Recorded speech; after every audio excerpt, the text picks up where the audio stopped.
హరే కృష్ణ. మన జీవితంలో ఎన్నో విషయాలు మన చెవుల ద్వారా మన మనసులోకి వస్తాయి. మనం ఎవరి ద్వారా వింటామో, ఏం వింటామో అది మన మనసుని, మన స్వభావాన్ని, మన దారిని మార్చేస్తుంది.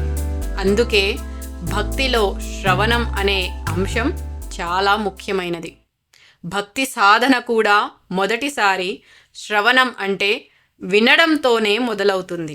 పరీక్షిత్ మహారాజు 7 రోజుల పాటు సుఖదేవ గోస్వామి ద్వారా కేవలం భాగవతాన్ని వినడం ద్వారా భగవద్ధామం పొందారు. సుఖదేవ గోస్వామి తన తండ్రి వ్యాసదేవుని ద్వారా ఆధ్యాత్మికం గురించి వినడం వల్లనే పరమశ్రేష్ఠ భక్తుడయ్యారు. ప్రహ్లాద్ మహారాజు తన తల్లి గర్భంలో ఉండగానే నారదముని దగ్గర భగవంతుని కథలను విన్నాడు. అదే ఆయనను పరమ భక్తునిగా మార్చింది. అలాగే అర్జునుడు శ్రీమద్ భగవద్గీతను దేవాదిదేవుడైన శ్రీకృష్ణుని ద్వారా విన్నాడు. ఇలాగా ఎందరో కేవలం శ్రవణం ద్వారా మాత్రమే మహాభక్తులుగా, మహానుభావులు అయ్యారు. ప్రారంభంలోనే దేవుని ప్రార్థన, శ్రవణం, జపం చేసే సాధనతోనే మాత్రమే మొదలవుతాయి. ఇవి మన హృదయంలో మొదటిసారిగా భక్తి సంకల్పాన్ని పెంచుతాయి. దాని ద్వారా శాశ్వతమైన భక్తిగా మారడానికి సహాయపడతాయి.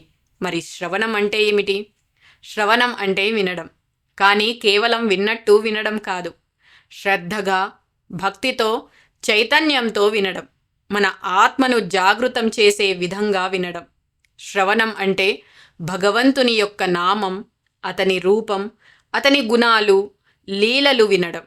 ఎందుకంటే భగవద్గీతలో చెప్పినట్లు 4వ అధ్యాయం 9వ శ్లోకంలో ఈ విధంగా శ్రీకృష్ణ భగవానుడు చెప్పారు. జన్మ కర్మ చ మే దివ్యం ఏవం యో వేత్తి తత్వతః త్యక్త్వా దేహం పునర్జన్మ నైతి మామేతి సో అర్జున. అంటే ఓ అర్జున, నా జన్మము మరియు కర్మల దివ్యత్వము తెలుసుకున్నవాడు దేహాన్ని విడిచిన పిమ్మట తిరిగి ఈ భౌతిక ప్రపంచంలోకి రాకుండా భగవంతుని శాశ్వతమైన ధామంలో భగవంతున్నే పొందగలడు అని చెబుతారు. ఇంతకంటే మనకి ఏం కావాలి? కేవలం వినడం ద్వారానే మనం భగవంతుణ్ణి పొందగలం.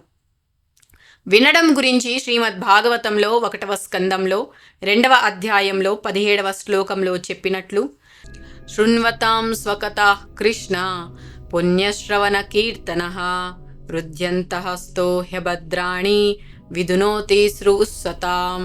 పరమాత్మగా సర్వజీవుల హృదయాలలో నివసించే శ్రీకృష్ణ భగవానుడు శ్రద్ధావంతులైన, శ్రేయోభిలాషులైన భక్తుల రక్షకుడుగా ఉంటూ చక్కగా శ్రవణం, కీర్తనం చేస్తున్నప్పుడు పుణ్యప్రదమైన ఆయన దివ్యమైన లీలలు, కథలు వలన శ్రవణ ఉత్సాహం పెంచుకున్న భక్తుని హృదయంలోని భౌతిక కోరికలను శ్రీకృష్ణుడు తొలగించి మనసును శుద్ధి చేస్తాడు.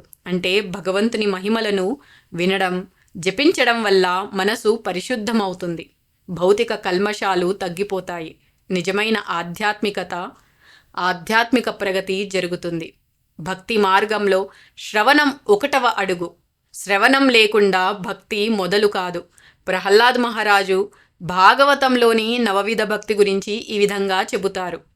శ్రవణం కీర్తనం విష్ణు స్మరణం పాదసేవనం అర్చనం వందనం దాస్యం సఖ్యం ఆత్మనివేదనం. ఇందులో మొదటగా శ్రవణం గురించే చెబుతున్నారు. భగవంతుని యొక్క పవిత్ర నామము, లీలల గురించి వినడం, జపించడం చేయాలి అని ప్రహ్లాద్ మహారాజు చెప్పారు. భగవంతుడైన శ్రీకృష్ణుని గ్రంథ అవతారమైన శ్రీమద్ భాగవతం అందరూ వినాలి.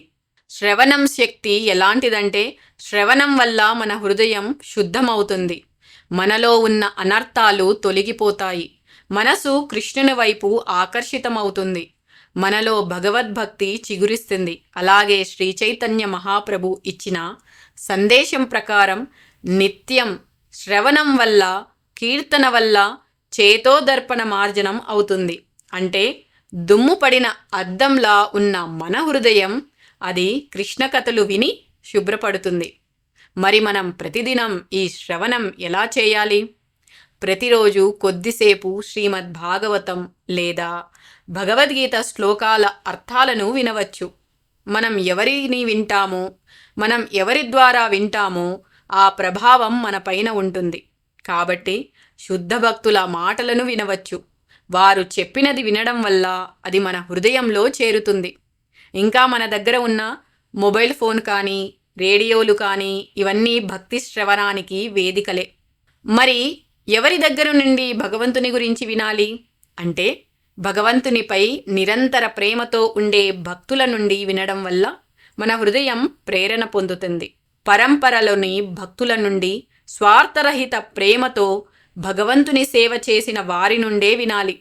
భగవద్గీతలో శ్రీకృష్ణ భగవానుడు చెప్పినట్లు బోధించేవారు గురు పరంపరలో ఉంటే వారి మాటలు ప్రామాణికంగా ఉంటాయి. శ్రవణం అనేది మనస్సును శుభ్రపరిచే పవిత్ర మార్గం. శ్రవణం భక్తికి ప్రవేశద్వారం. శ్రవణం మన మార్పుకు ప్రేరణ ఇచ్చే మొదటి మెట్టు.